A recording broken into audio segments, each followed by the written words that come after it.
How's it going, everybody? And today, let's talk about Henry Kissinger. The man, the myth, the legend himself, right? Henry Kissinger. The man who had killed, and remember, the death toll is very conservative. We talk about like on the lower half, maybe on the middle end, 3 to 4 million people. He had killed 3 or more million people.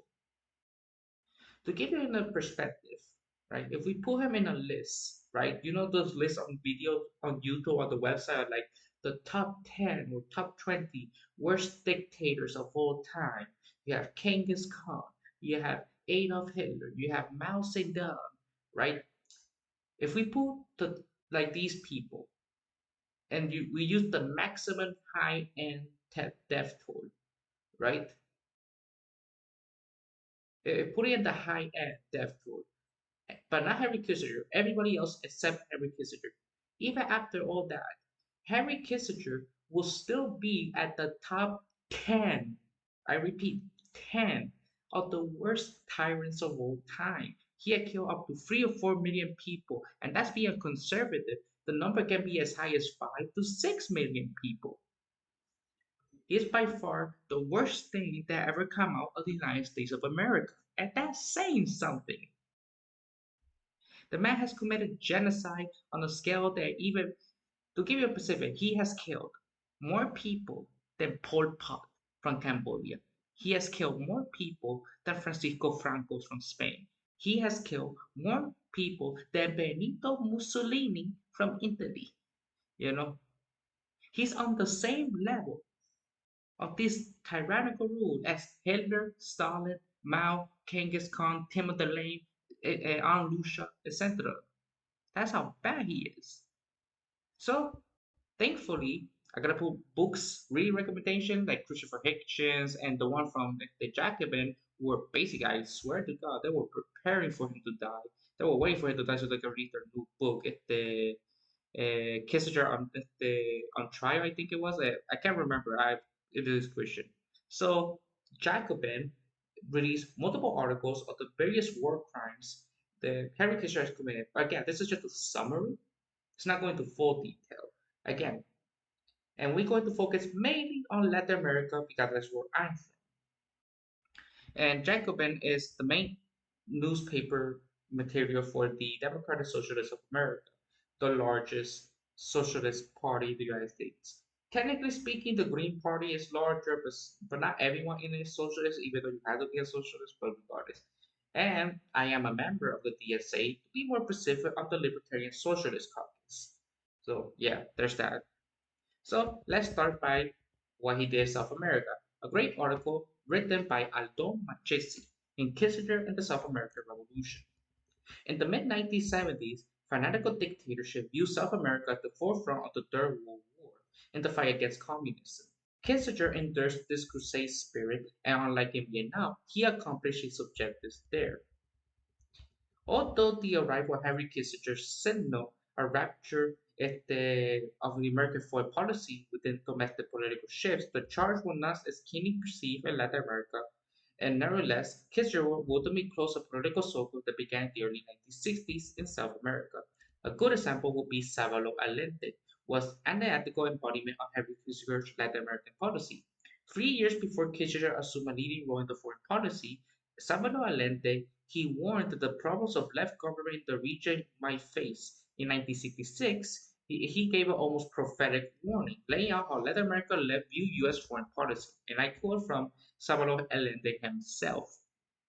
The Johnson Doctrine was the tool for the Chilean people, as for all countries of Latin America, an explicit declaration that imperialism will respond with violence to any popular movement that has any chance of coming into power. That has made a Chilean popular movement, which has achieved a number of gains expanding and deepening democracy in our country. Clearly realized that the United States will use force to prevent it from accessing power by democratic and legal means.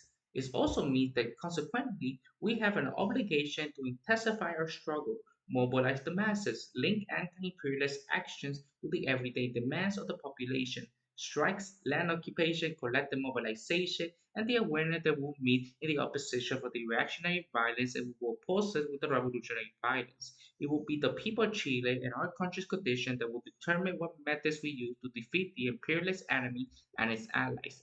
End quote. Based on these arguments, Allende called for the creation of an initiate aim at permanently connecting and coordinate the anti-imperialist action of the Latin American people, similar to Simon Bolivar. Allende, the most clear-sighted representative of the legal road to socialism, unlike the dilemmas facing the whole of the region's left force, they will confront the power that evidence an increasingly explicit will to oppose any center-left or left-wing movement, be it through institutional revolutionary means. Salvador Allende called the Johnson Doctrine with the justification formulated by the United States to interfere against democratic forces in the Dominican Republic's conflict in 1965 after the death of Trujillo, which appeared to be the last threat of communist dictatorship. In 1964, the United States backed the Brazilian coup, which laid the groundwork for the cycle of military dictatorship that, under ideological, mental, and national security, devastated South America and implemented brutal forms of dealing with political opponents. The repression unleashed against this intensified and culminated in 1968 when systematic torture methods taught by American advisors were denounced. Accordingly, the Brazilian dictatorship is still a type of political regime involved in explicit alliance between national elites and the U.S. government. The Johnson Doctrine arrived after the last possible congress between Latin American developmentists and U.S. reformist sector that promote urban, social, and agrarian reform initiatives during the first years of the Alliance for Progress. The end of the Alliance for Progress meant that the initiative of the much needed revolution in freedom, promised by Kennedy, no longer enjoyed the support of the United States, and that the empire was tilted toward authoritarianism, military government that promote conservative modernization models. In 1968, a mere 2 years after Allende's denunciation of the Johnson Doctrine and his call for anti-imperialist coordination, a U.S. State Department document concluded that revolution in Latin America did not pose a serious threat in the short run, since the countries where there have been insurgency movements like Colombia, Guatemala, Venezuela, Uruguay, Cuba, and even Puerto Rico. The national government has succeeded in containing them with the help of the United States. This, however, did not mean there were no chance for a revolution in the continent in the long term. Certainly within the next decade, we see conditions develop throughout the area which will be much more conducive to revolution, quote unquote. As the document forecast for the next decade include development that did materialize in South America in the Castro-style insurgency will no longer be primarily forming insurgency. The primarily urban movements will merge given the content's democratic changes. The reports suggest that while such movements will vary in terms of sectors involved, militaries, members of the clergy, university students, etc., and their ideologies like Marxism, nationalism, various forms of socialism, and to a lesser extent anarchism that were oppressed in the 1930s and their political strategy that will all have common features, a nationalistic independent attitude which draw over towards an anti-US sentiment. The failure of the Alliance for Progress and the emergence of more powerful and diverse popular channels to the US control of the region set the stage for hardly the Johnson Doctrine and decisive clash that will reverberate far beyond the hemisphere. The Kissinger years correspond to a period that saw the expansion in South America of a diversity of revolutionary ideas embraced by the assortment of political actors, military leaders, guerrillas fighters, center-left politicians, union labor workers, etc., and artisans from different political philosophies. A 1969 survey of Latin American foreign minister issued by Viña de Marconceses that implicate world powers in perpetuating the region's underdevelopment. More radical still, in 1973, the subject by Hector Jose Campora, as president of Argentina, raised the prospect of Lima, Santiago, Buenos Aires having an axis as an alternative to American hegemony. This axis portraying a moment of major transformation in the region.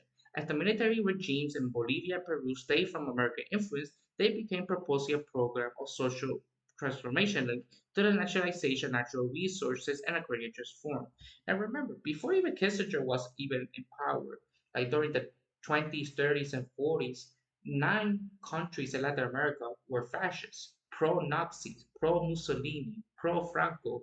Like we have one in Dominican Republic with Trujillo. We have with Batista in Cuba, although he was more pro-American, but and then we also have similar ones in Paraguay, Brazil, Chile, Peru, Bolivia, Argentina, Honduras, El Salvador. These are, I mentioned basically every single country. There was a fascist government in Latin America before and during World War II, and even after World War II, where I did a blog post about the real life historical Fourth Reich. If the And I also got to put videos in the description of what I was talking about. I highly recommend it. But yeah, as the military regimes keep going over time, in Chile, the led coalition that pursued socialism by peaceful legal means inspired coalitions in nearby countries, just as Uruguay broad front, Frente Amplio. Peronism national strategies seem to be adapted to new historical circumstances of a sea of powerful urban insurrections. In Argentina, like the Cotobazo, it proposed new forms of social and political mobilization and opposition to the dictatorship, which led to the radicalization of Peronist movement that returned to power in 1973. Initially, Latin America was not a priority for the Nixon administration. The Rockefeller report, however, pointed a growing malaise against the policies of the United States and offered promotion of American investments as one possible solution. The first proposed policy consisted of improving bilateral relations on a case-by-case basis, according to Dania Harmer. In 1965, Kissinger told the Chilean chancellor of Freest Christian Democratic government that history has never been produced in the South, which is racist. But a year later, a series of events will force them to reconcile. The consolidation of Allende in power in Chile, therefore, will pose some serious threat to our interests and position in the hemisphere, and will affect development in our relations to them elsewhere in the world. Warren Kissinger, who then anticipated a domino effect that could swing through the inter-American style system and even reach Western Europe, but still firmly under military rule, was the main American ally in the many analysis of the time called a counter-revolutionary strategy, aimed to halt the region's transformation. The Kissinger years saw the emergence of military dictatorship, which supported by civil society's conservative sectors and legitimated by ruling class discourse. Defended a modernizing economic project with a conservative slang, these regimes elaborated a systematic process of state terrorism, persecution of political opponents in the national, regional, and even global areas. For example, Operation Condor, which killed up to 6 million people. You can argue that Nixon is behind those things. Established by a region's military forces that jointly conducted in the United States, murdered dissidents, illegal transfer of prisoners across countries, its broad aim was to annihilate the various political movements for change. Some unabridged victims of this operation shed light in the heterogeneity of the dictatorship's enemies. This includes Chilean Edgardo Enriquez, the leader of the MRA, or the Revolutionary Left Movement, and radical organizations advocating for armed insurrections like Carlos Prat, a constitutionalist liberal general and former Bolivian president, General Juan José Torres, a nationalist, the former Uruguayan center-left senator, Osemar Michelini, the Speaker of the Chamber of Deputies, or Hector Guterres Ruiz, and Allende's foreign minister, Orlando Letelier, killed in a car bombing in the United States. These targets individuals illustrate the fierce opposition to racial reform projected in the area. The factors that enabled the rise of such operations were latent before Kissinger's arrival in government. The local conservative sector's growing preference for authoritarian solution, the military's training in national security doctrine that brought together French and American counterinsurgency methods, including attending the School of the Americas, along with the Central Intelligence Agency and the State Department backing were all already in place by 1969.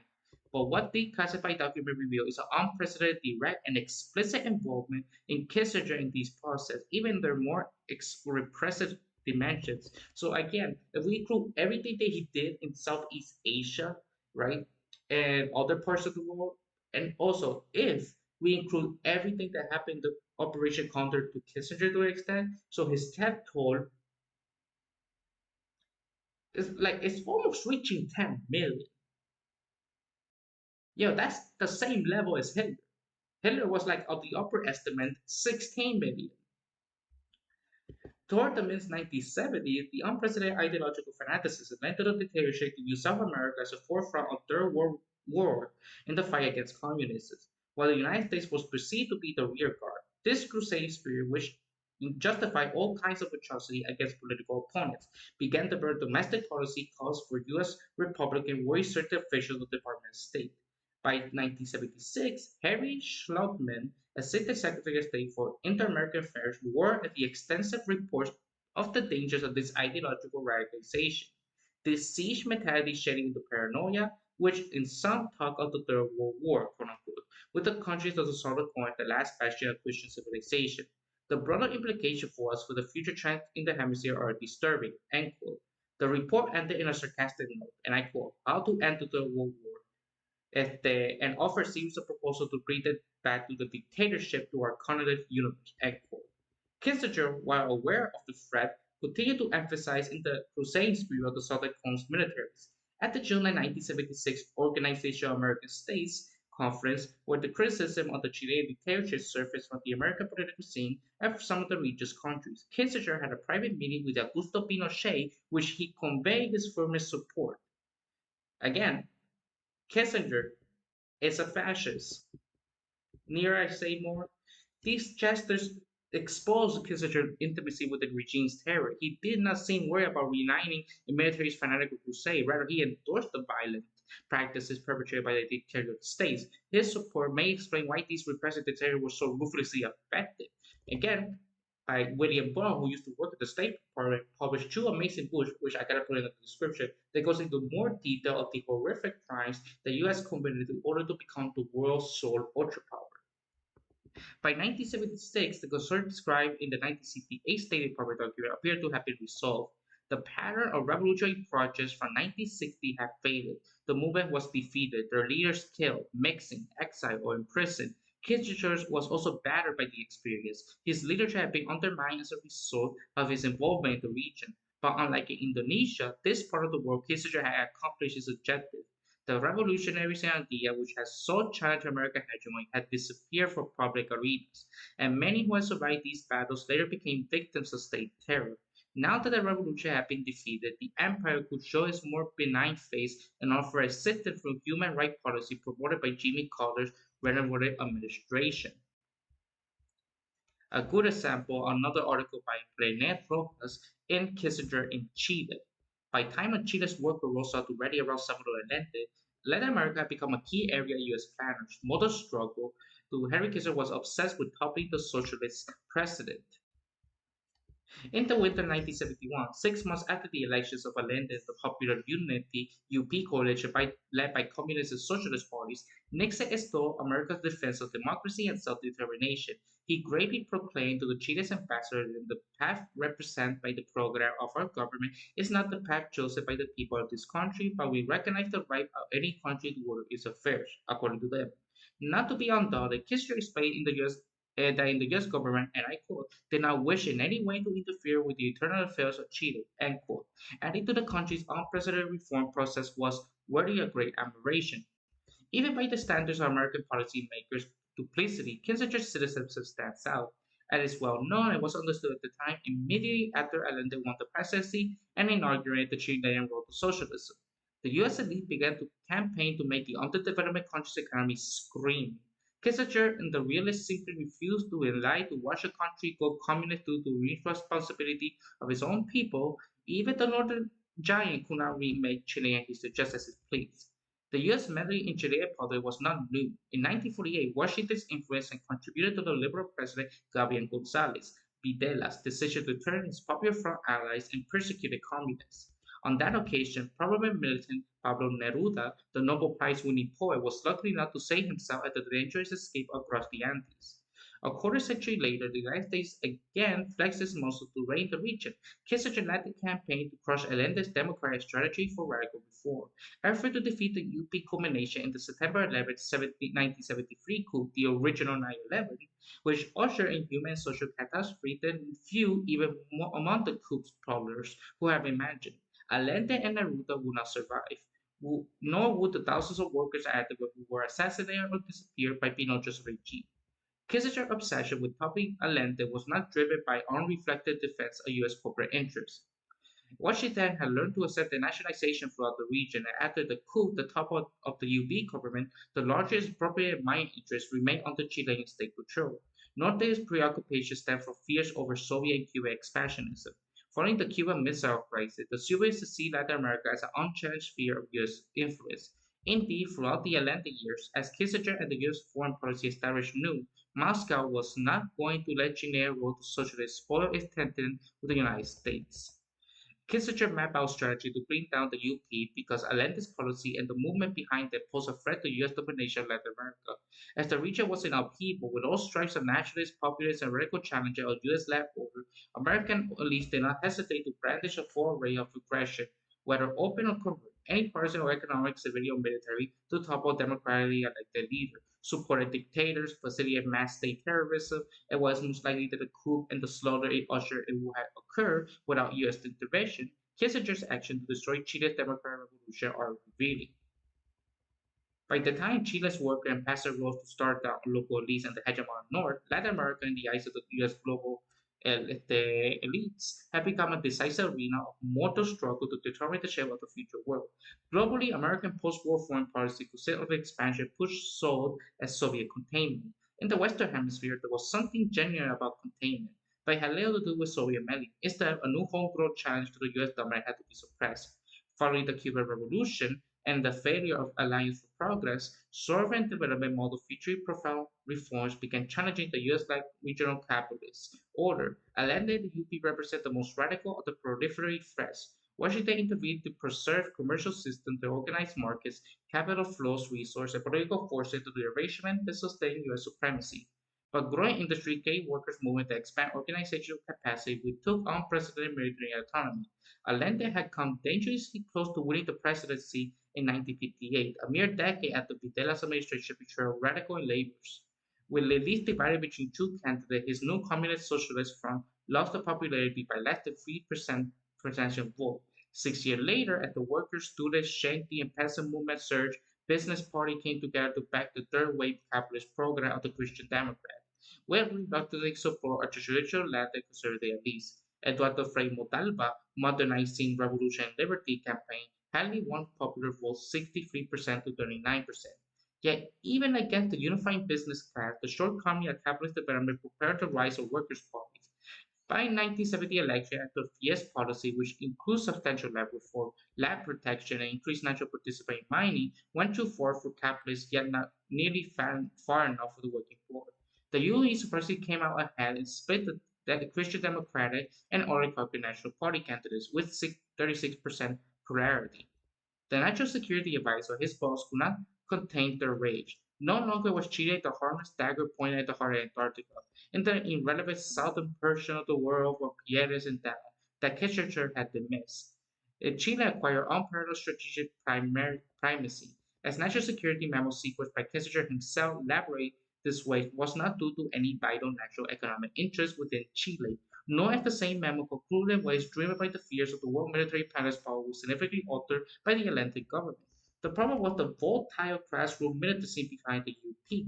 Reasserting the American domination in Chile were not only dealing with the Allende and the UP on diplomatic and institutional levels, bringing the country back to the fold of inter-American capitalism, that meant confronting a particular independent and mobilized working class, with Washington facing concurrent nationalist challenges in the region. Kissinger was determined to squash the Chilean Democratic Revolution, lest the dogged radicalism of the country's powerless classes resonate across its borders. But he did not enjoy a completely free hand. For 3 years, Kissinger's interventionism was conditioned by tension between the popular agitation to shape and deepen Atlantis reform and UP's politicians who favored a measurable and negotiable approach. Kitchener's brightest contribution was to preempt Atlantis' inauguration in order to avoid a clash between the popular Chilean aspirational and Washington design for the regime. With the NSC approval, the CIA funneled money into the CD campaign, hoping that, despite business fractures, public opinion would be frightened away from looming Bolshevik authoritarianism, according to them. And the 2.6 million pumped into the election proved useless, though, so the State Department and the NSC turned to more sinister tactics. At the urge of top Chilean business leader, Nixon and his Kissinger removed all restraints of covert U.S. involvement, approved the CIA's firm and continuous policy that Allende be overthrown by a coup. After to topple Allende will ongoing if necessary, but it would be much preferred to have this transpire prior to October 24, utilizing every appropriate resource, implement clandestiny and security so the USG and the American hand will be hidden, according to Kissinger, thus set in motion choose strategy to implement for Allende from assuming office. The first step was involving buying off legislators to persuade them to vote against Allende's late October confirmation in Chile's Congress as per required intervention in priority outcomes. The idea was to force new election which Frey could run again.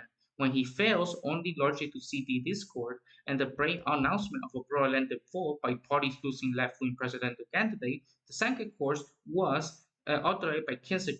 The CIA now conspired to sabotage the impending inauguration extra-legally by instigating a coup. The aim was to overturn normal legal procedure by creating an atmosphere of fear of panic. Unable to find capable collaborators, the Santiago station left planning in the hands of French officials without solid tie to businesses or the leading military section.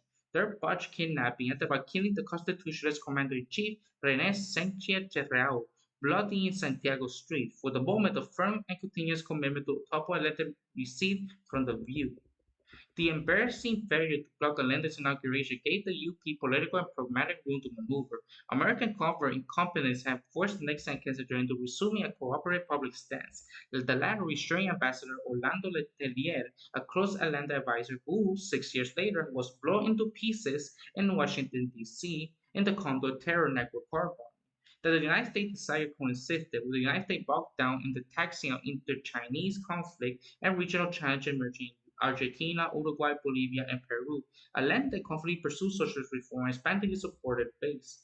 His first overall policy was to nationalize the country's mine. Much like Petro-State Chile, is totally dependent on copper. At the time, Chilean copper supplied roughly one-seventh of global production, and by 1970 accounted for one-three-quarter of the country's export earnings. Most production was in the name of transnational, which made it keenly avoiding taxes. Since Frias reform had failed to put the resource to use national development and well-being, the UP enjoyed a broad consensus in favor of nationalization. But substantial change to the copper industry could jolt structure of the US-led regional capitalism. Unable to prevent nationalization in the mines that they are stunned by Santiago's influence, diplomatic strokes, and re-establishing ties with Havana, Washington was determined to implement any further success. Having extended his time frame to topple Allende, Kissinger sent in motion to free strands of destabilization, secret support with the anti-UP opposition, economic strangulation, and infiltrating of the armed forces. As Nixon's model for having to momentarily accumulate those ingrained Latins, quote unquote, Kissinger funneled more cash into opposition upcoming electoral campaign to reverse Allende's initial triumph. The State Department and CIA understood the business and they remained reluctant to pump money into fractured opposition. But by helping to produce a solid showing of the center and right parties in the 1971 local election, Kissinger aimed to nurture a domestic political force that would take the lead in subverting democracy. He was disappointed. Allende's coalition increased its backing to almost 50%, consolidating popular support for the Chilean road to socialism. The time had come for the NSC to take gloss off and deploy more reliable methods. The State Department decided to intensify its unspoken blockade of the guns of the country, which simultaneously deepened its influence among Chile's armed forces. The former would be accomplished by choking Santiago's access to multilateral credit loans and trade preferences. The latter considered constantly conspiratorial network and through generous material funding package generate dependence on the U.S. foreign policy. Growing mobilization and radicalization, however, shielded Allende from the mounting offensive. Not only was the UP able to happily achieve copper expropriation, which even far right did not dare to oppose, it also redistributed the national income heavily toward the working class, intensified land reform, and placed key areas of production and redistribution under the state and popular control. Strong grassroots approval and organization gave the president of the conflict to adopt in September 1971 a compensation formula for appropriate mines by calculating repayments according to excess profit sentence and conclude that copper gains the copper giant Connecticut and Anaconda actually owned Chileans. Chile's popular militants and movement had met the imperialist onslaught with the effective result. In the regional effect, Sergio Allende was anything but bashful. Taking note of Nixon's China rapprochement and Soviet detente, the Chilean president and his advisor, though skeptical of public American amenability, and successfully lobbied the host of the United Nations Conference on Trade and Development. Allende spent months rallying the global south to join Chile and rejected U.S. diktat and forging an independent progressive development course. Eventually, Kissinger's machination to sabotage the economy and saw instability and treason began burrowing beneath the UP's favorable balance of force. At the end of 1971, while the Treasury Department conveyed a range of expropriated transnational and those previous similar losses and pushed Nixon to adopt a uniformly punitive policy, Kissinger continued to urge caution. But his trepidation had nothing to do with actual quote unquote realist accommodation. He simply feared that open retaliation against the third world nationalists would aggravate widespread global anti Americanism. To buy time, Kissinger began to back-channel dialogue of the Letelier before unleashing decisive aggression. He's waited for the reversal in the living standard, the UPJ, for friendlier regional alignment prior to merciless turning screw. The opportunity to defeat Allende's challenge being crystallized in the latter part of 1972, when domestic and international fight over the speed and scope of reforms came to a head. And Amy Fanny Global Corporate prices the U.S. financially blockade and partially eased the blockade. Domestic investment strike began mainly in the economy. The opposition had overcome its different justices testified UP polarization, levy self-inflicted wounds. Against the backdrop of unduly export revenues and rising depletion and inflationary spiral, the CIA, was able to covertly fund American dollar with elite Chilean money into a devastating trucker strike. With elite opposition divided, Kissinger found it difficult to coordinate funding that could trigger the chaos needed to lacerate improved material reality of workers in the over poor and the middle layer. Then the opposition rallied behind the shared determination to topple the UP once and for all, caused around $200 million dent in an already fragile economy. As professional business strike appeared over the limits of UP's nationalization policy, overt discord with Washington intensified over debt rescheduled negotiation in Paris. The Nixon administration formally linked American goodwill to Chilean backtracking in the mining compensation, but the tension went beyond corporate disputes. U.S. dollarization was summoned under the objectives of overall relations with Chile. And that is core overcompensation. American businesses were the means to create and to destroy Chilean socialist experiment. Accordingly, Nixon's prolonged U.S. participation in Paris helped to exacerbate the Americans' woes. Kissinger's caution was turning into optimism when the economic strangulation was finally producing the background conditions to topple Allende. The UP entered 1973 in deep trouble. The industry output and contracted in foodstuffs and shrunk by a quarter, with a trade deficit ballooned for almost $450 million.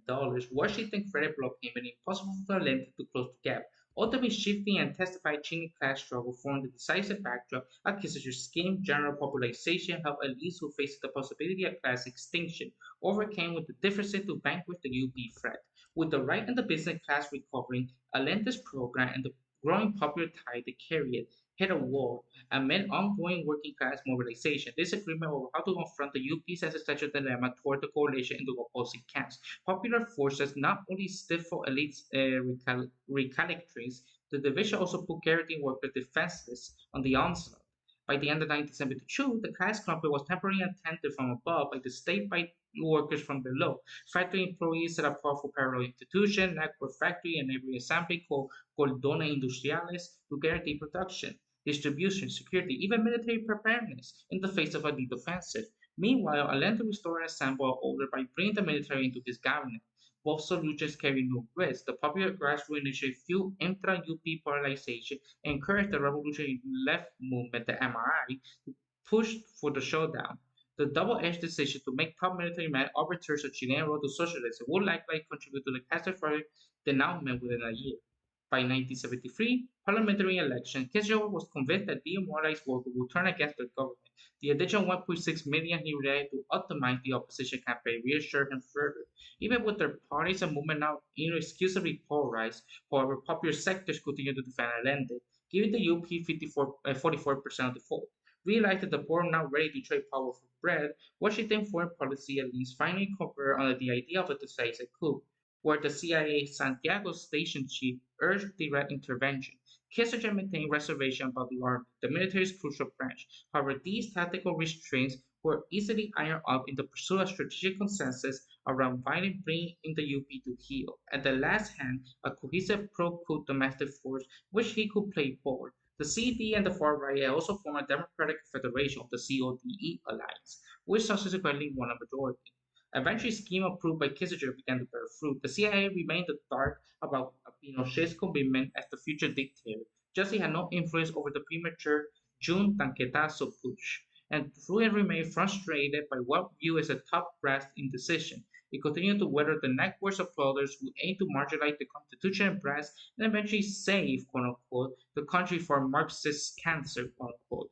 At the conspiracy later draw constitutionalist Carlos Prat, who will also become a condor victim when his body trap car exploded in Buenos Aires. He has replaced with a tactical general. Pinochet fell under the influence of the CIA. As army chief, he would later use his political position to outmaneuver his junta peers and concentrate power in his hands. The stage was set for the announcement for anyone now expected. In late August, the COTE Congress member voted 81 to the UP's 47 in favor of resolution inviting authority to put an immediate end to the breaches of the Constitution and ensuring the constitutional order of our nation, quote unquote. The coup plotter had their green light and elected had run out of options. The cities whose senators were now colluding with the military reject all overtures for negotiated resolution, while division within the left impede pursuit of any coherent initiative, all including Kissinger in Washington sat back to wait the inevitable.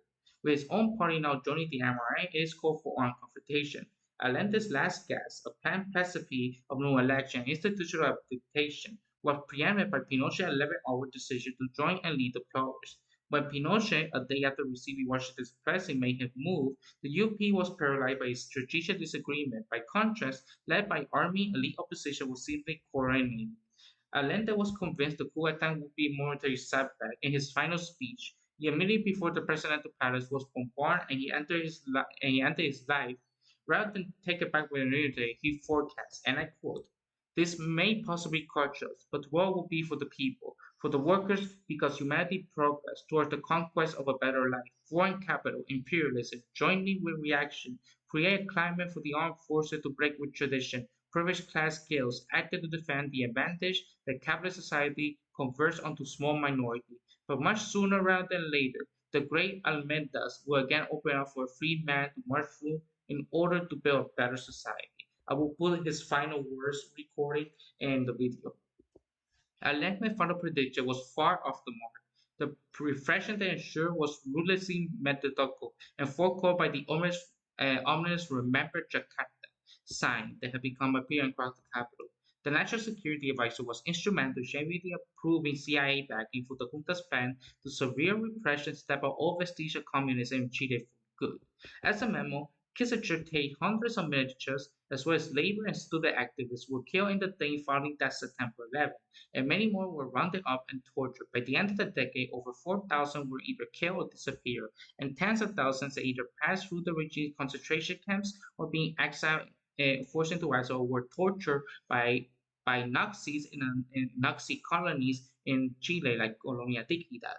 Though Chile didn't suffer the death toll of neighboring Argentina, thankfully escaping Indonesia levels of mass state murder, the layer of worker activity that had powered Chile's emancipation march was wiped out, and with radical and popular organizations smashed, nothing could stop the sweeping constitutional and economic change that entrenched a new powerlessness among workers and the poor. The country will suffer almost 40 years of dictatorship and neoliberal democracy before movements again filled the street. Naturally, Kissinger was jubilant more than any other regional development. The desired outcome, considered a trend that had begun with the 1970 coup in Bolivia and was further advanced by the Uruguayan coup in June. Within a year, the Dirty War was underway in Argentina even before the coup against Peru happened. 6 years after his bold lie to Letelier, Kissinger traveled to Santiago and told another obvious untruth. Yet the day before his OAS speech expressed U.S. concern over widespread human rights violations, he admitted the deception to the friendly dictator, assuring Pinochet that we are not out to weaken your position. The speech he expelled was mere spectacle for the public consumption. In reality, Washington would defend and provide cover for the regime. He want to help, not undermine you. You did a great service to the West in overthrowing Allende, otherwise there would have been no human rights. End quote. Attributing the defense of human rights to Pinochet was a typical Kissinger way, but he was right about one thing. The coup was the product of Chilean elites and the military, and they have remained divided. American intervention would likely have failed, no matter Kissinger's strategic clarity or abandonment of resentment. Conversely, once elite reunified, the dynamics of domestic class struggle will produce the coup, even without affecting U.S. meddling. Still, Kissinger got what he wanted. The Southern Code was much safer for U.S.-led capitalism than anywhere else, and wanted China to its regional supremacy. And again, another great article by Leandro Morgenfeld, which about Kissinger in Argentina. If there's anything they have done, they should do quickly. That's what Henry Kissinger advised the Argentinian regime. The first 3 years of the dictatorship, thousands of labor students and community activists were killed or disappeared.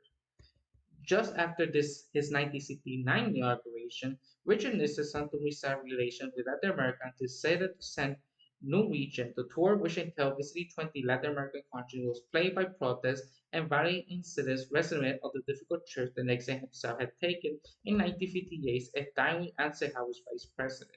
Upon returning, Rockefeller submitted a report recommending the U.S. government to ease restrictions on foreign assistance to the region and grant Latin American countries special trade preferences, giving their export access to the U.S. market. Yet, despite Nixon's promise to adjust Latin American government demand and the Rockefeller's report recommendations, economic assistance to the regional society decreased significantly.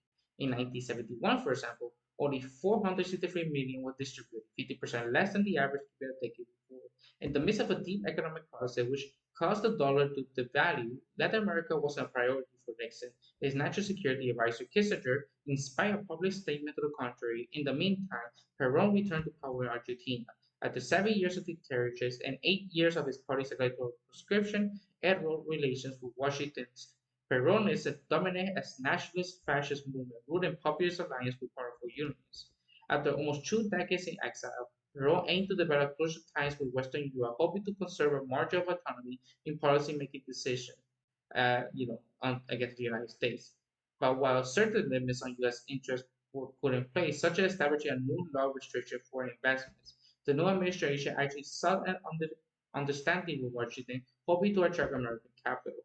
One of the mainly friendly gestures towards America in this period was the May 1974 signing of a convention confirming Argentina's commitment to fight against drug trafficking between the influential Minister of Social Welfare, Jose Lopez Rega, and U.S. Ambassador Robert Hill, linking drug trafficking and terrorism. The agreement lists Argentina and the Nixon administration as the new war on drugs. The incoming U.S. policy coincided with Kissinger's announcement of a new dialogue with Latin America and Tlatelolco Conference, a summit of regional ministers held in February 1964.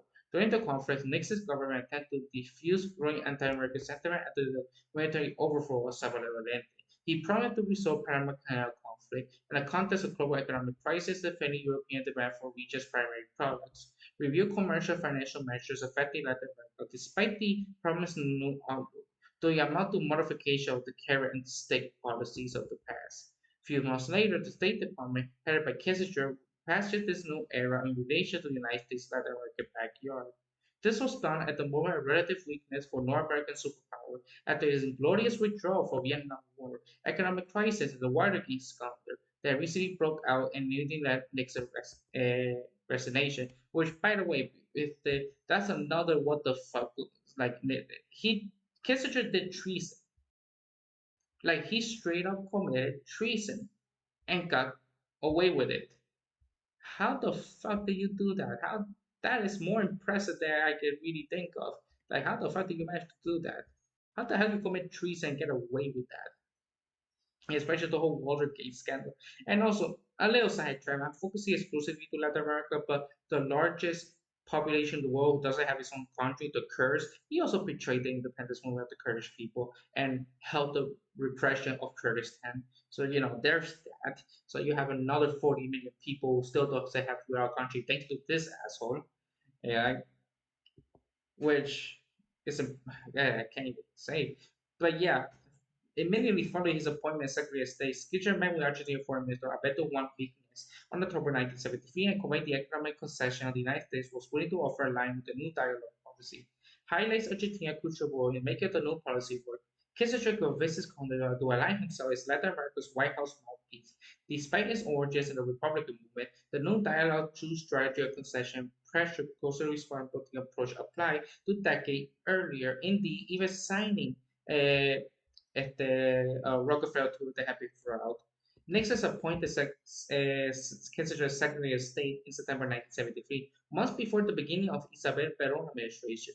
After Perón's death, his wife and successor, Isabel, had to confront a growing economic crisis, which only ended in 1975 with the so-called Rodrigazo, an adjustment via devaluation implemented by Economic Minister Celestino Rodrigo that sparked a wave of strike action against the government. These chain of events will weaken Perón's fragile political base. Her government needed international loans, heightening Argentina's dependency on Washington and international financial organizations, by pursuing a contradictory foreign policy, announcing the nationalization of gas service stations belonging to oil giants Dutch British Shell and American Exxon, The new administration standpoint confronted the position in the Organization of American States, or the OAS, adopted before Perón returned by interim President Campora. Following Kirchner's script, Vignes lobbied for the 10th Argentine ambassador in the United States, Alejandro Orfilla, to be named for the new Secretary General of the OAS. Orfilla was viewed positively by the White House, who improved the bilateral relationship to attract U.S. investment by Argentina's southern about face intended to appease Kissinger, who constantly wanted to ease inter-American relations, was not incorporated to the United States, did not offer the policy and financial support of the Argentina expected in return. The U.S. banking interest and International Monetary Fund, the IMF, held onto the loans that were already approved by the country in the final months of Isabel Perón administration, encouraging sector probably to work for the government. Despite a warning from the U.S. to prevent Capitol Hill, which had been under Democratic control since 1975, Kissinger vigorously backed the imminent military coup, just as he had 2.5 years earlier in Chile. The fallout of Peru's administration shifted the country's relationship with the United States. Although the CIA didn't directly interfere in the military overthrow, it has in Chile. It led political, economic, and military support to the dictatorship. José Alfredo Martínez de Hoz' economic plan convinced the General Force Administration to provide financial and military support to the military junta led by Videla that lasted from 1976 to 1981. The economic minister, according to the White House, was curated from U.S. financial interests in the region.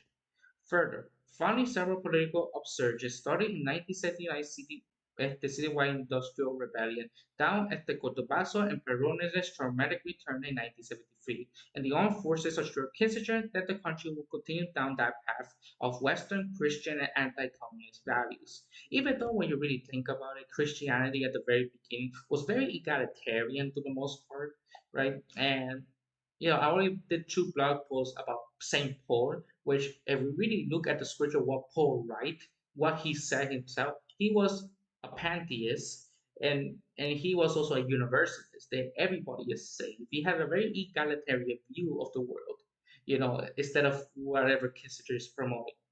The military junta represented a whole war against subversion of the safeguard for U.S. national security. This was a music for the ears of the Republican administration, inspired concerned voice of Capitol Hill and the State Department over the systematic repression occurring in Argentina. In the first 3 years of the dictatorship, thousands of militants and labor students and community advisors were killed or disappeared. In 1984, the National Commission on the Disappearance of Peru, or the CONADEP, issued the Nunca Más report, which documented more than 340 secret detention centers and almost 9,000 forced disappearances. Knowing the number of victims was surely higher. Trained unionists, students, journalists, activists, including the mother of state terror victims of the Mata de la Plaza de Mayo, some of whom were themselves kidnapped and disappeared, were targeted by the dictatorship and brutally tortured for weeks and even months. Some 500 children, most of them babies, were stolen and given to families supporting the regime under false identity. There's even an entire movie about that in Argentina. Ensuring years that Abuela de la Plaza de Mayo had recovered the identities of 120 of these kidnapped victims. The military government imposed strict censorship regime in order to suppress all criticism and demonstration. Still, thousands of exiles trying to publicize this genocide in the United States and Europe, hoping to exert international pressure against Argentina's dictatorship. Videla's regime wanted to avoid these criticisms, but he was aware that during the presidential election year in the United States, it would be difficult for the White House to provide unconditional support publicly to a military junta that was responsible for carrying out mass murders and internal repression. 2 days after the coup, Kissinger and the Assistant Secretary of State, William D. Rogers, discussed how the White House would report to the military overthrow and ensure state terror in Argentina. Rogers predicted looming bloodshed and hoping to avoid repeating the errors in Chile and Uruguay. At the advised caution, Kissinger, on the other hand, believed that the junta required U.S. backing and should in no way feel pressure by Washington. By June, the CIA was involved in Operation Condor, the coordinated system of pressure set up by the regimes of Argentina, Chile, Bolivia, Peru, Paraguay, Brazil, the Dominican Republic, Haiti, and even, well, not Puerto Rico, it was more chill, but they did their own repression separately, doing their own death squads by training anti-Castro Cuban to stop the independence movement, but that's a whole different story. To secretly assassinate political opponents, yet the State Department viewed Videla as the moderate in Argentina's junta and avoided rebuking him directly. Less criticism by Cesar is overthrown by hardliners.